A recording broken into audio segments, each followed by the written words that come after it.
موت اس کی ہے کرے جس پر زمانہ افسوس، ورنہ دنیا میں سبھی آئے ہیں مرنے کے لیے۔ السلام علیکم دوستو، آج کی اس ویڈیو میں ہم لوگ بات کریں گے کہ ہم دنیا میں مال و دولت کے پیچھے اتنا غرق ہو جاتے ہیں کہ ہم اپنی آخرت کو بالکل بھول جاتے ہیں، ہم اپنے موت کو بالکل بھول جاتے ہیں۔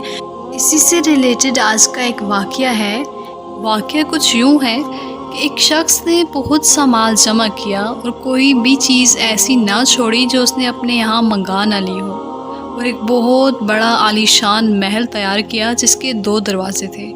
ان پر غلام و حافظ مقرر کیے اور مکان کی تیاری کی، بہت بڑی دعوت کی جس میں اپنے سب عزیز و احباب کو جمع کیا، اور ایک بڑے عالیشان تخت پر ٹانگ پہ ٹانگ رکھ کے نوابوں کی طرح بیٹھ گیا۔ لوگ کھانا کھانے میں مشغول تھے اور وہ اپنے دل میں کہہ رہا تھا کہ ہر قسم کا ذخیرہ اتنا جمع ہو گیا ہے کہ کئی سال تک تو اب خریدنا نہ پڑے گا۔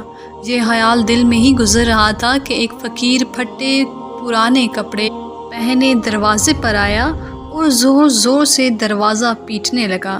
فقیر اتنے زور سے دروازہ بجاتا رہا کہ تخت تک اس کی آواز پہنچی۔ غلام دوڑے ہوئے باہر آئے کہ یہ کون نامعقول ہے، اس سے جا کر پوچھا کہ یہ کیا بات ہے۔ اس فقیر نے کہا کہ اپنے سردار کو میرے پاس بھیج دو۔ غلاموں نے کہا ہمارے آقا تو جیسے فقیر کے پاس آئیں گے۔ اس نے کہا ضرور آئیں گے، تم آقا سے جا کر کہہ دو۔ وہ آقا کے پاس گئے اور اس سے قصہ سنایا۔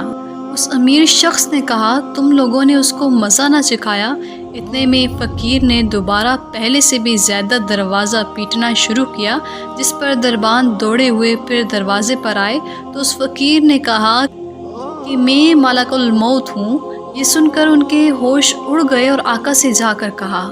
اس پر بھی مٹی چھت گئی اور بہت عاجزی سے کہنے لگا کہ اس سے یہ کہہ دو کہ میرے فدیے میں کسی دوسرے کو قبول کر لے۔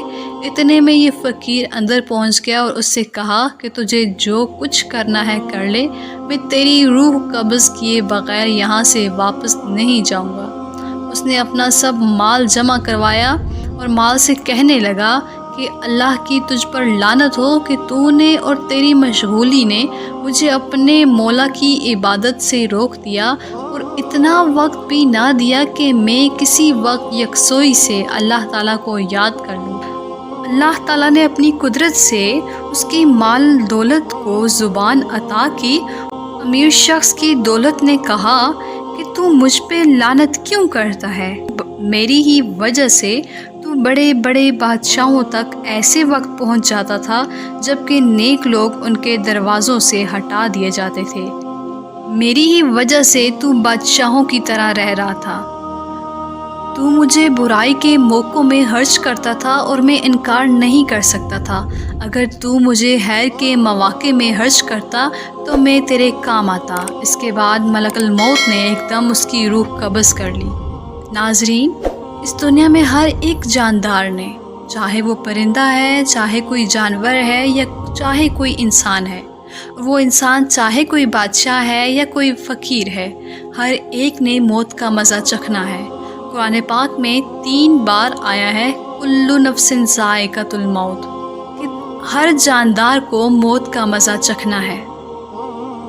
قرآن پاک میں سورہ جمعہ میں اللہ تعالیٰ فرماتے ہیں آپ ان سے کہہ دیجئے کہ جس موت سے تم بھاگتے ہو وہ تم کو آگ پکڑے گی، پھر تم اس ذات پاک کی طرف لے جاؤ گے جو ہر پوشیدہ اور ظاہر بات کو جاننے والی ہے، پھر وہ تم کو تمہارے سب کیے ہوئے کام جتا دے گی اور ان کا بدلہ دے گی۔ ناظرین، یہ دنیا کیا ہے؟ یہ صرف ایک دھوکہ ہے۔ کس کے پیچھے ایمان کے سودے ہو رہے ہیں؟ کس کے پیچھے جھوٹ بول بول کے مال بیچے جا رہے ہیں؟ کس کے پیچھے رشتوں اور ناتوں کو توڑا جا رہا ہے؟ کس کے پیچھے بھائی بھائی سے لڑ رہا ہے؟ ہم لوگ دنیا کی خاطر اپنی نمازیں چھوڑ دیتے ہیں۔